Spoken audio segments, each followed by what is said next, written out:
প্রিয় দর্শক, আসসালামু আলাইকুম। আপনারা কি জানেন কিয়ামত ঘনিয়ে এলে আল্লাহ তাআলা তার বিশেষ বান্দা নবী ঈসা আলাইহিস সালামকে আবার এই দুনিয়ায় পাঠাবেন?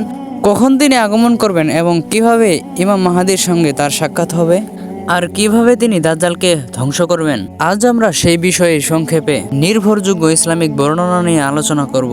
শুরুটা হবে বিশৃঙ্খলার সময়ে। দর্শকবিন্দু, হাদিসে এসেছে কিয়ামতের আগে দুনিয়ায় অশান্তি, অরাজকতা ও অন্যায় ভরে যাবে। সেই সময় আল্লাহ তাআলা পৃথিবীতে পাঠাবেন এক ন্যায়নিষ্ঠ নেতা, ইমাম মাহদী আলাইহিস সালাম। তিনি উম্মতের নেতৃত্ব দিবেন এবং মুসলিম বিশ্বের মধ্যে তিনি শান্তি প্রতিষ্ঠা করতে শুরু করবেন। ইমাম মাহাদির আবির্ভাব। হাদিসে এসেছে ইমাম মাহাদি হবেন বিশ্বনবী সাল্লাল্লাহু আলাইহি সাল্লামের পরিবার থেকে। মানুষ তাকে জোর করে বায়াত করবেন কাবা শরীফ থেকে। তারপর পৃথিবীতে বড় বড় ফিতনা শুরু হবে এবং সেই সময়ে দাজ্জালের আগমন হবে। দাজ্জালের ফিতনা। দাজ্জালের আগমন হবে মানব ইতিহাসের সবচেয়ে বড় পরীক্ষা।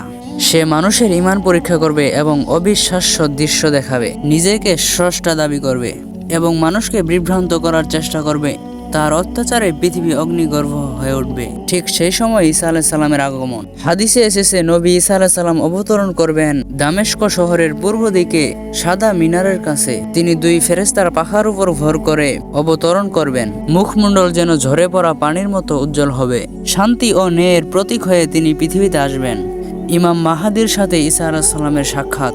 অবতরণের পর ঈসা আলাইহিস সালাম প্রথমেই মুসলমানদের সাথে যোগ দিবেন।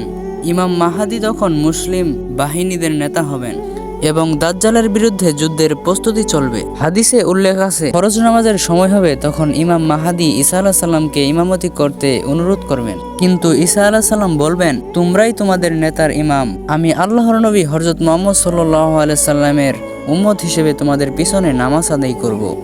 এটাই হবে দুই মহাপুরুষের মহামিলন, দাজ্জালের সাথে ঈসা আলাইহিস সালামের মুখামুখি। নামাজের পর মুসলিম বাহিনী দাজ্জালকে হত্যার উদ্দেশ্যে রওনা হবেন। দাজ্জাল যখন ঈসা আলাইহিস সালামকে দূর থেকে দেখবেন তখনই গলে যেতে শুরু করবেন, ঠিক যেমন লবণ পানিতে পড়ে গলে যায়। হাদিসে আছে ঈসা আলাইহিস সালাম দাজ্জালকে হত্যা করবেন লুদ নামক স্থানে, যা বর্তমানে ফিলিস্তিন অঞ্চলে অবস্থিত।